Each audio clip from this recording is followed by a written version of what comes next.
AITA for stopping the wedding payments after my fiancée said she was getting back with her ex? I'm John, 40. Until last week, I was supposed to marry Chloe on Saturday afternoon.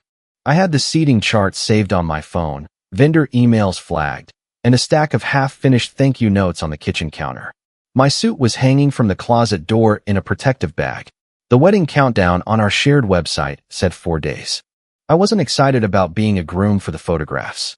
I was excited because I believed Chloe and I had chosen each other. We had been together for several years and engaged for almost one. Chloe was 33, warm, articulate, and very good at talking through feelings. At least, that was how I saw her in the beginning. She rarely raised her voice. She preferred words like processing, healing, and emotional honesty. Back then, I thought that meant maturity. Wesley was supposed to be part of her past. He was 34 and had dated Chloe before me. Their relationship had been intense and unstable. According to Chloe, Wesley had always known how to make her feel special, but never knew how to make her feel safe. She said their breakup had taken a long time to recover from. For the first 2 years of our relationship, his name barely came up. Then, about 4 months before the wedding, he started appearing around the edges of our life. The first time was a message after midnight. Chloe was brushing her teeth when her phone buzzed twice on the bathroom counter. I didn't read it. I only noticed the name because the screen lit up beside me. Wesley, I asked. She rinsed her mouth and shrugged. He's having a hard time. His dad's health isn't good. I nodded. Okay. That was all.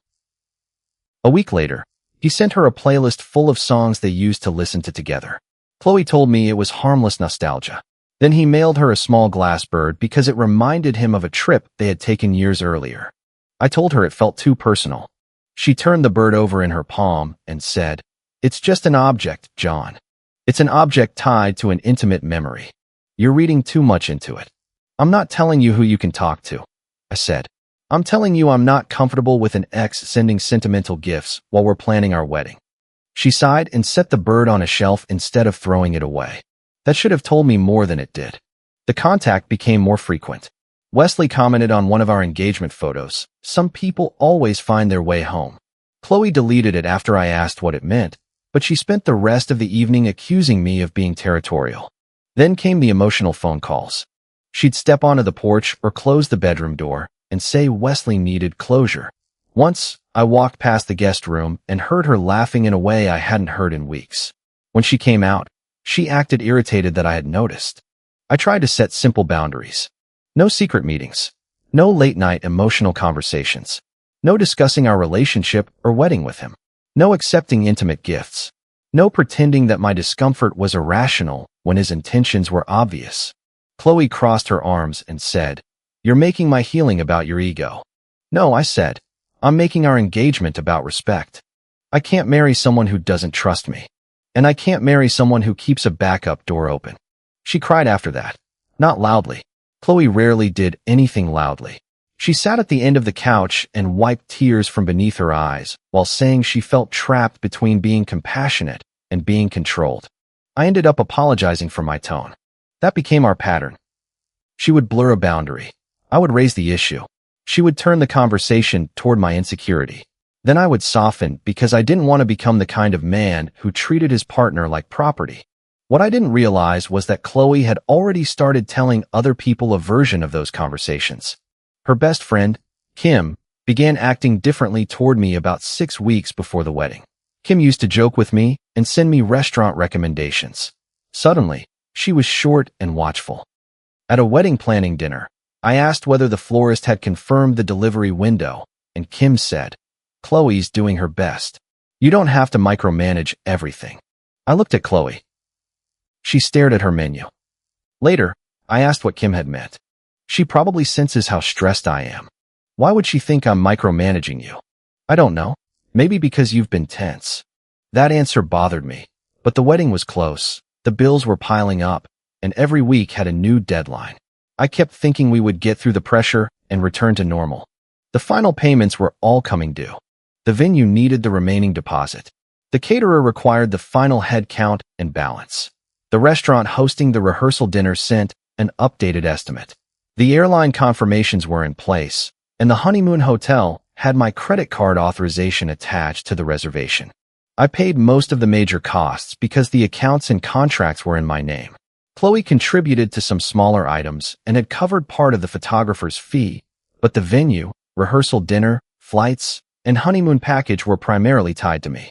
3 weeks before the wedding, I sat at the kitchen counter reviewing a charge while Chloe stood behind me with her hands on my shoulders. "I know I've been emotional," she said, "but I'm here. I chose us." I turned and looked at her. "You're sure?" She kissed my cheek. "I'm sure." Then her phone buzzed. She stepped away to answer it before the payment confirmation finished loading. That sentence aged badly before the charge even cleared. The rehearsal dinner was on Thursday evening. Both families were coming, along with the bridal party and a few close relatives. The bill was supposed to be split according to an arrangement made months earlier, and I had confirmed my portion that morning. Chloe got dressed slowly in our bedroom. She wore a pale blue dress and stood in front of the mirror adjusting one earring while I fastened my cufflinks. She had been unusually quiet all afternoon. Finally, she said, "Wesley contacted me again." I looked at her through the mirror. "Again? He wants to see me tonight." "No." She turned. "You don't get to decide that." "You're right. I don't. But I do get to decide whether I stand next to you while your ex forces his way into our wedding weekend. He says he needs one final conversation. He's had months of conversations. This is different."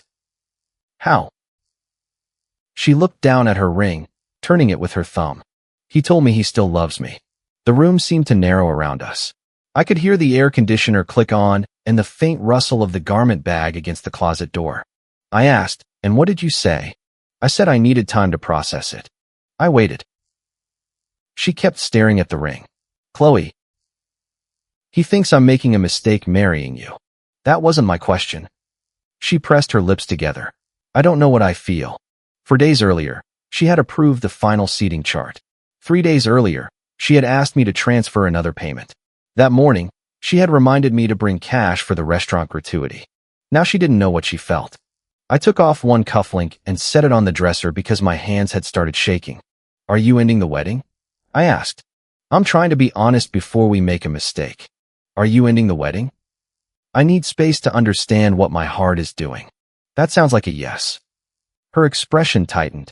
"I'm not asking you to be happy. I'm asking you to be decent." I almost laughed, but nothing about it felt funny. "Decent?" "We have family coming. People have spent money. Everyone's emotional. I don't want a scene. You're talking about leaving me for Wesley, and your first concern is whether I embarrass you? I know this hurts, but if you ever loved me, don't make me look like the villain tomorrow." That sentence did more damage than the confession.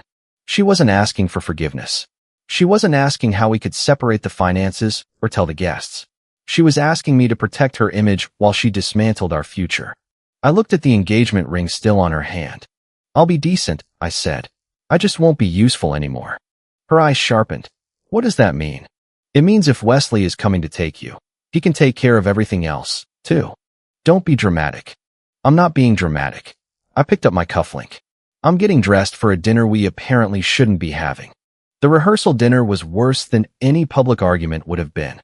Chloe arrived with me, but acted as though she had been dragged into the room after receiving terrible news. She smiled weakly, hugged relatives, and dabbed at her eyes before anyone had even asked what was wrong. Kim barely acknowledged me.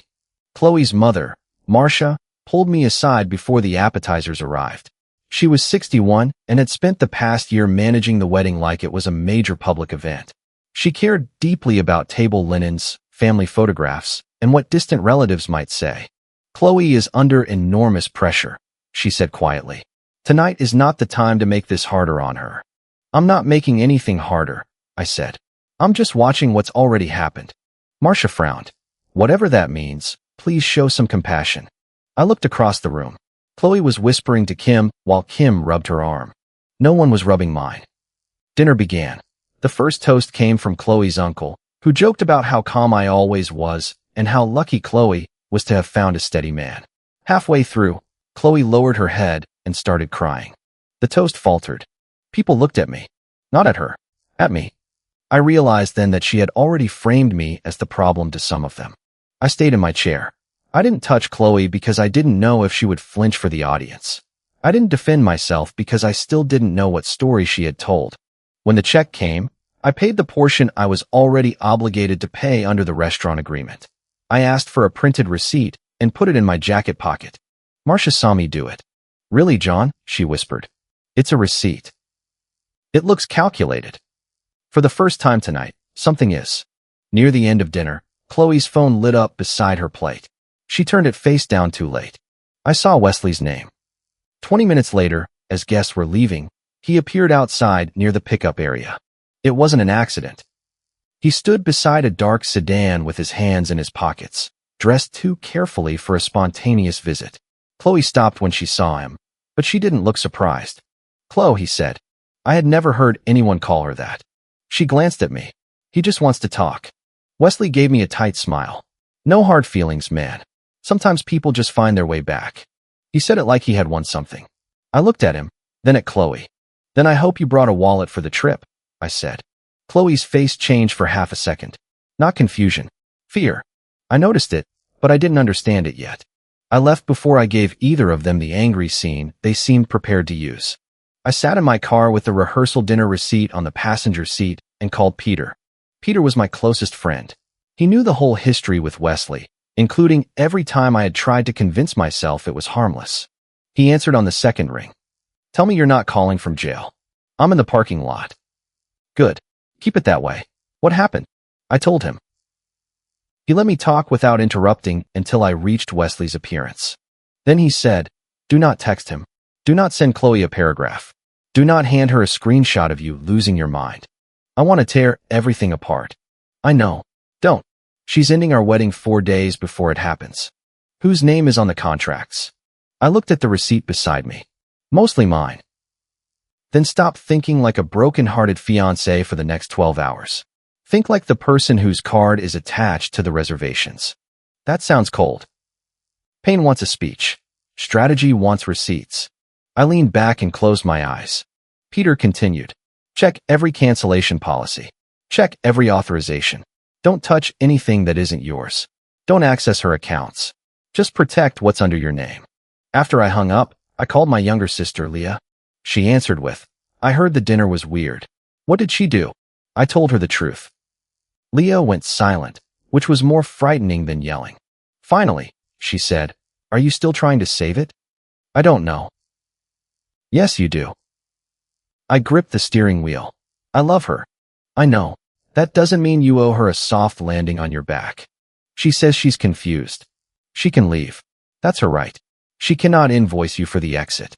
I swallowed hard. Leah's voice softened. "Being hurt doesn't mean you have to audition for her sympathy. Don't beg someone who is already negotiating how to use your money." At the time, I thought she was speaking generally. She wasn't. When I got home, Chloe was in the kitchen.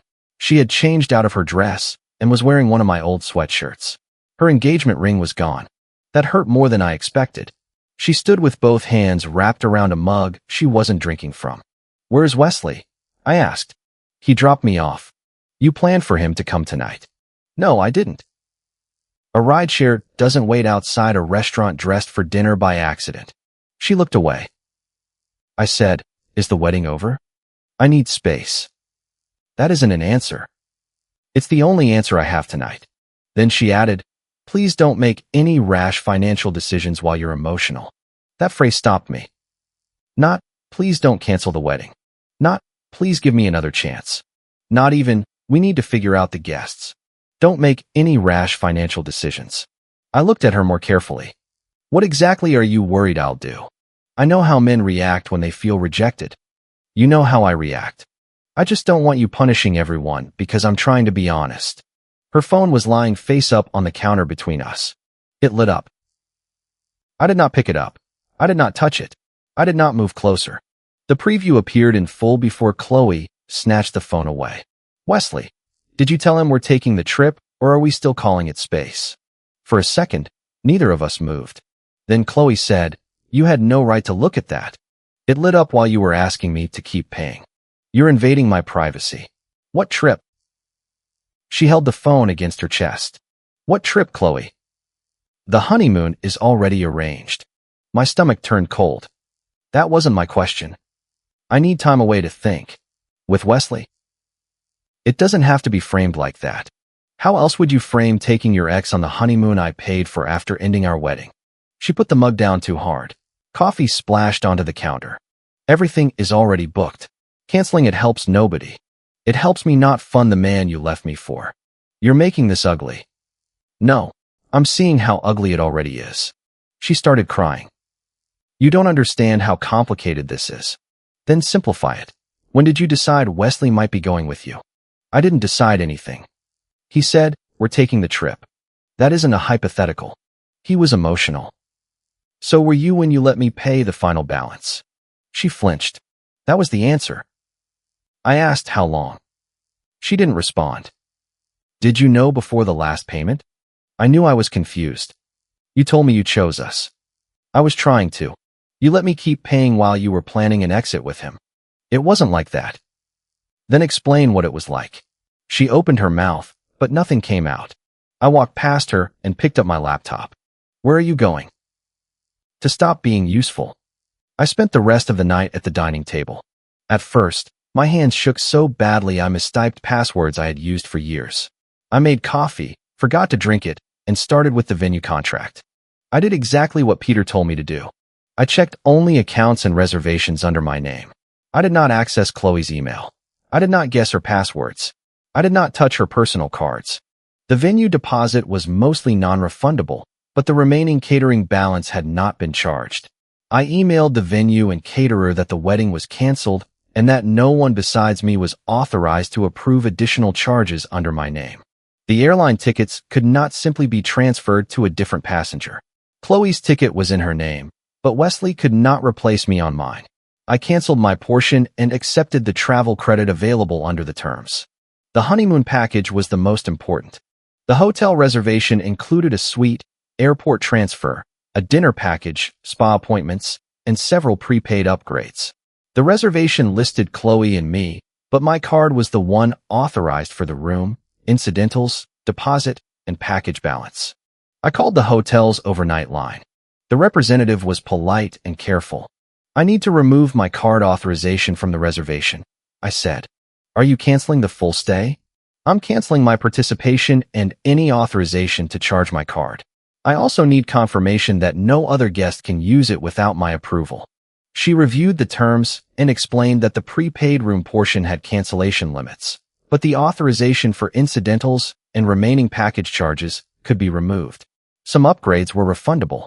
Others could be canceled before check-in. Any guest arriving would need a valid card in their own name for the room deposit and unpaid charges. What about replacing one guest with someone else? I asked. That would require a booking modification and current guest authorization. The new guest would also need identification and a valid card. Please note that I do not authorize any replacement, modification, or charge. I can document that. Please do. By 2 a.m, I was no longer trying to save the wedding. I was trying to stop financing the lie. I canceled the airport transfer. I removed the champagne package. I canceled the couple's massage and upgraded dinner. I saved every confirmation email. The restaurant bill from the rehearsal dinner went into a drawer with the vendor receipts. I printed only a few pages, the hotel authorization, the cancellation confirmation, and the final payment timeline. At 3 a.m, Chloe came downstairs.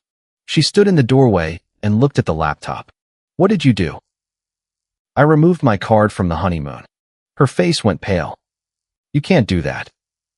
I just did. That trip is mine too. Then you can pay for your part. You're punishing me for being honest. You weren't honest. You released the version that made me easier to blame. What is that supposed to mean? It means Wesley knew about the trip before I knew our wedding was over. She crossed her arms. You're acting vindictive. I'm not paying for your closure with another man. She stared at me as if I had become someone unfamiliar. Maybe I had. At 6:15 that morning, I sent one message to our immediate families and the wedding party. The wedding is canceled. Chloe has chosen to reconnect romantically with Wesley. I will not be funding any event, trip, or charge connected to that decision. I will handle legitimate shared expenses according to proof of payment. Please direct questions about her choice to her. No insults. No details about private conversations. No dramatic accusations. Just facts. My phone started ringing almost immediately. I let most calls go to voicemail. Kim texted first. She told you the truth before the wedding. Why are you punishing her for being honest? I replied with one sentence. Ask her who she planned to take on the honeymoon. Kim didn't answer. Marcia called 6 times. On the 7th call, I picked up. This is already painful enough, she said. Why are you making it uglier? I'm not funding the trip. You're making the family look ridiculous. Your daughter ended the wedding for her ex and planned to take him on my honeymoon. There was a pause. She said she needed space. She had already discussed taking Wesley. That cannot be true. I saw the message. You went through her phone? No. It appeared on the counter while she was asking me not to change the finances. Marcia exhaled sharply. Even so, public humiliation is not kindness. I didn't make it public. I corrected the version she had already made public. Chloe left me a voicemail 20 minutes later. You're cruel, John. I tried to handle this with compassion, and you're humiliating me because I told the truth. People are canceling flights. My cousins are calling my mother. You didn't have to destroy everything.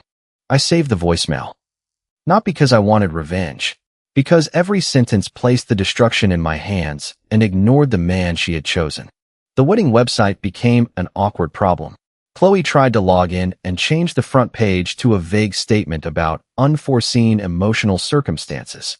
Because the main account was under my email, the edit request came to me for approval.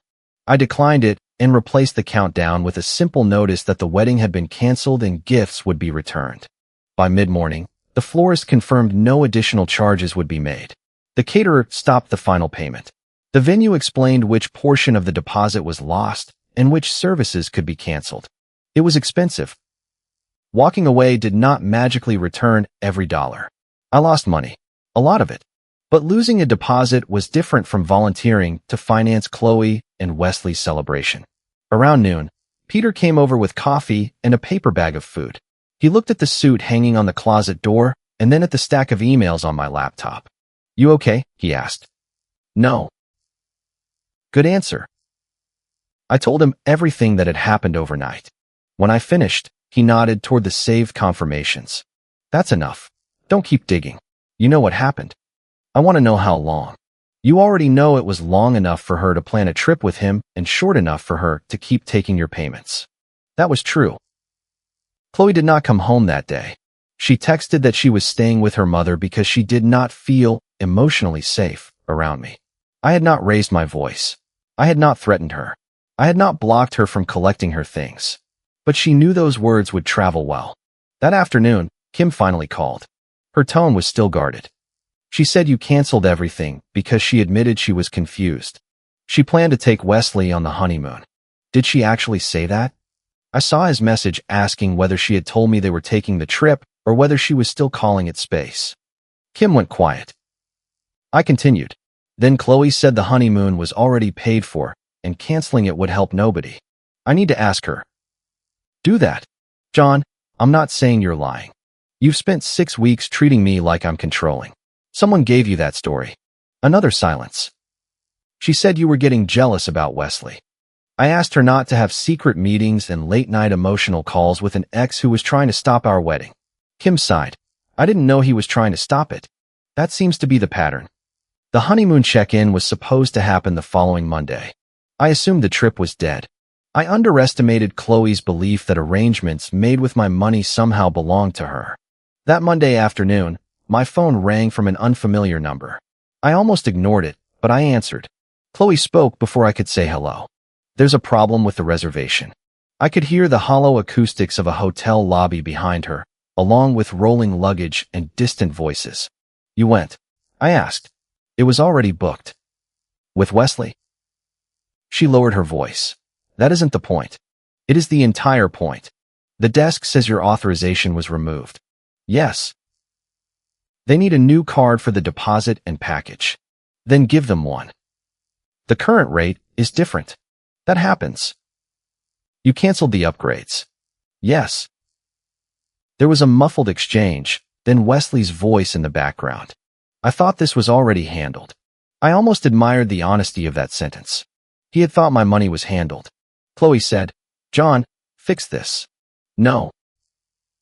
Please don't do this right now. I'm not doing anything right now. I did it after you told me you were leaving. You knew we needed space. She didn't answer.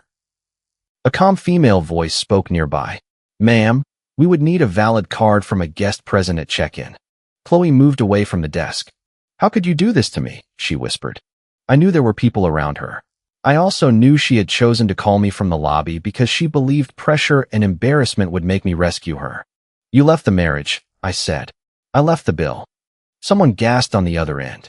Then I heard Kim's voice through a speaker. Wait, Wesley is there. Chloe said quickly. Kim, stay out of this. You told me this was a trip you needed for yourself. It is. With Wesley standing next to you? He's supporting me. Kim's voice sharpened. You told me John canceled your healing trip. You didn't tell me the ex you left him for was standing beside you at check-in. Wesley muttered something I couldn't hear. Chloe said, John planned this to humiliate me. No, I said. I removed my card. You created the lobby scene by showing up without a way to pay. Wesley finally took the phone. This is petty, man. Then pay for it. The room was already paid. Not the deposit, package balance, incidentals, or upgrades. And you're not authorized to replace me.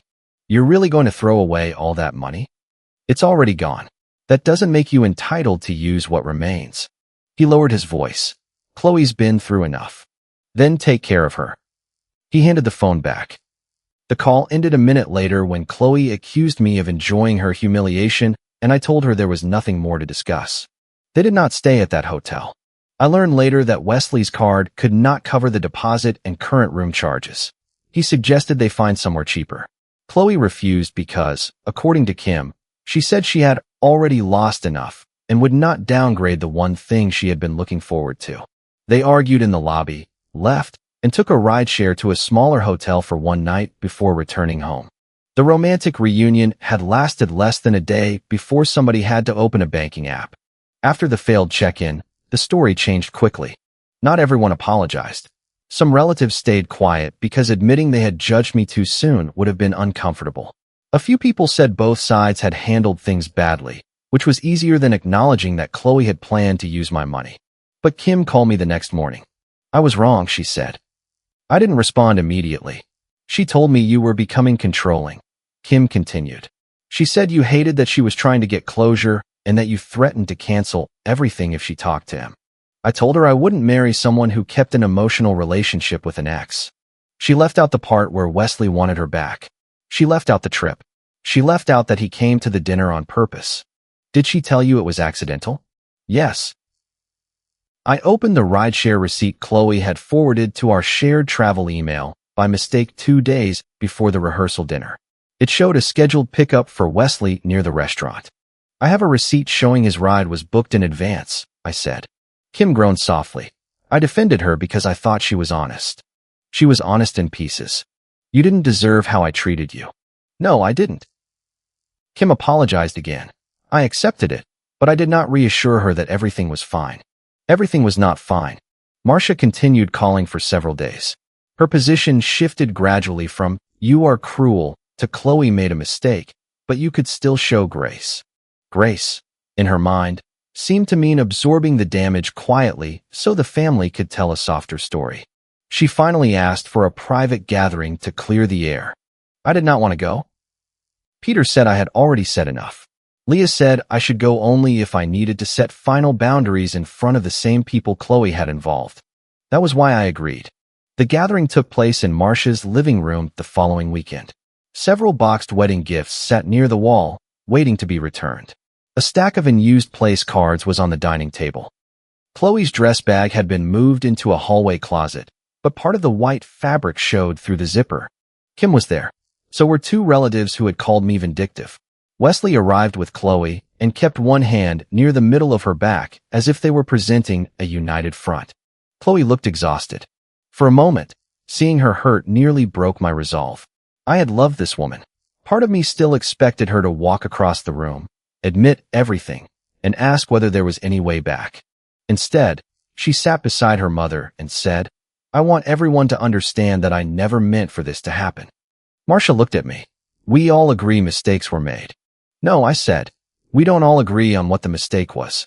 Chloe's eyes filled with tears. You humiliated me. I stopped paying. You announced our private pain to everyone. You told them I was jealous and controlling before I knew you were leaving. I was scared of how you would react. You predicted a reaction, then used the prediction as proof against me. Marcia raised a hand.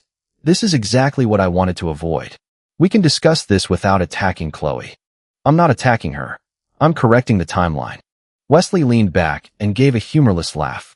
You brought a timeline? I brought facts. I had my phone and 3 printed emails. No thick folder. No theatrical stack of screenshots. Only what was necessary. First, I showed the hotel reservation with my card authorization attached. Then I showed the email confirming that the authorization had been removed and that a new guest would need a valid card. Then I showed the timestamp of the final honeymoon payment and the date Chloe had reassured me that she chose our relationship. Finally, I read the exact line from Wesley's message preview, which I had written down immediately after seeing it. Did you tell him we're taking the trip, or are we still calling it space? Kim looked at Chloe. Marcia's mouth tightened. Chloe said, you can't prove the context. The context was you telling me the trip was already paid for, and canceling it would help nobody. I was overwhelmed. You were organized enough to plan a replacement companion. Wesley shifted in his seat. I continued. Here's the rideshare receipt showing his pickup near the rehearsal dinner was scheduled in advance. Chloe told people he appeared unexpectedly. One of the relatives looked down at her hands. Marcia said, I didn't know she had planned to take him. That's because she didn't tell you. Chloe wiped her face. I didn't know what I was going to do. I wanted time to think. With him, at a hotel I paid for. It was already arranged. That doesn't make it yours. She looked around the room. This is what he does. He reduces everything to money so he doesn't have to deal with feelings. I felt anger rise, but I kept my voice even. This is about feelings. I loved you enough to plan a marriage. You cared so much about your image that you asked me to hide your choice while financing it. That isn't fair. Fair would have been ending the engagement before the final payments. Fair would have been telling everyone you had been reconnecting with Wesley for weeks. Fair would have been paying for your own trip. Kim spoke quietly. Chloe, you told me John canceled a trip you needed to recover from the breakup. Chloe looked at her. I didn't need it. You left out the only detail that mattered. Wesley leaned forward. This is getting ridiculous. Chloe followed what she felt. It happened badly, but it happened. John needs to be a man and move on. I turned to him. Be a man. You know what I mean. Then be one. Pay for the trip you were so ready to take. His face tightened. That's not the point. It became the point the moment you expected my card to stay attached. I thought it was already handled. Yes, by me. He looked at Chloe instead of answering. That was the first time I saw uncertainty move between them. Wesley had enjoyed being chosen. He had enjoyed standing outside the rehearsal dinner like the ending of a movie. But he had not expected the movie to include deposits, current room rates, canceled flights, returned gifts, and angry relatives. Chloe noticed it too. She said, you told me you could cover us if there was a problem. Wesley replied, I said we'd figure it out. That's not what you said in the lobby. Marcia closed her eyes. The heroic reunion was coming apart in front of the same people who had been told I was the unstable one. I stood. The engagement is over, I said. It is not postponed. It is not a misunderstanding. I will settle legitimate shared expenses when there is proof of who paid what. Anything under my name will be handled by me.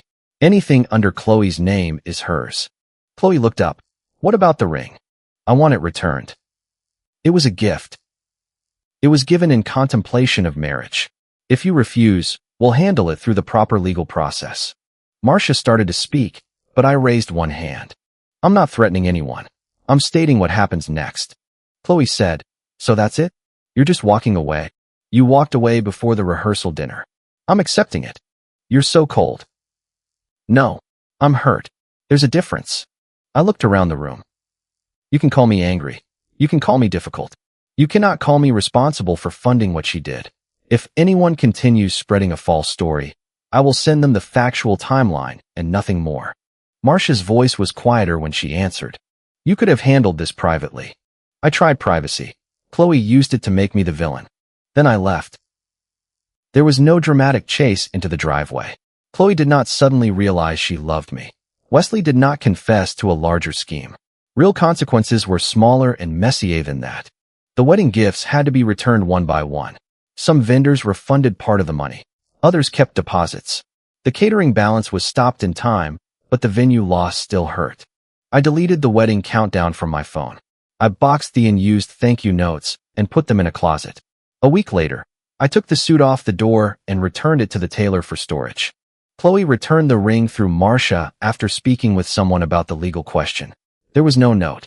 Kim sent me another apology and told me she had stopped speaking to Chloe for a while.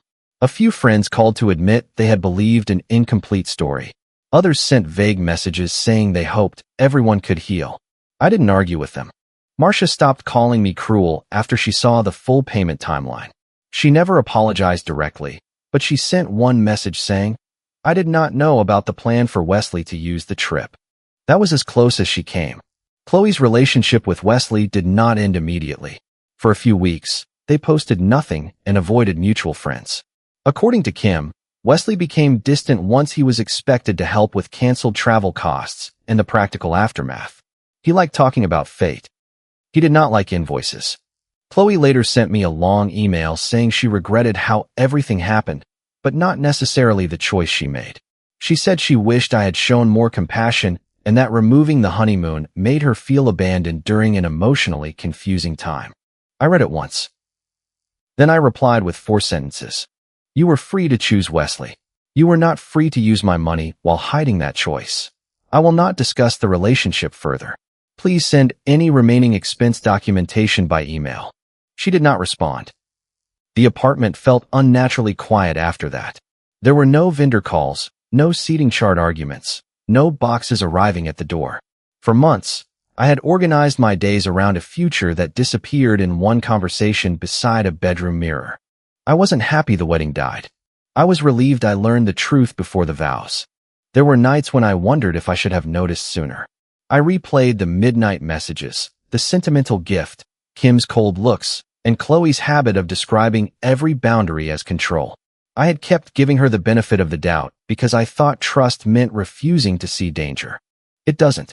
Trust is not pretending a backup door is closed when you can feel the draft. What saved me was not revenge. It was restraint. If I had screamed at the rehearsal dinner, Chloe would have shown everyone the explosion and hidden what caused it. If I had begged, she would have taken my love as permission to keep using me. If I had left my card attached, Wesley would have enjoyed the honeymoon I planned while I absorbed both the humiliation and the bill.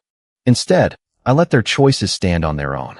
Chloe wanted her old love and my money. I let her keep the love and remove the money. If you like the stories, don't forget to leave a comment and support the channel by subscribing. See you in the upcoming stories.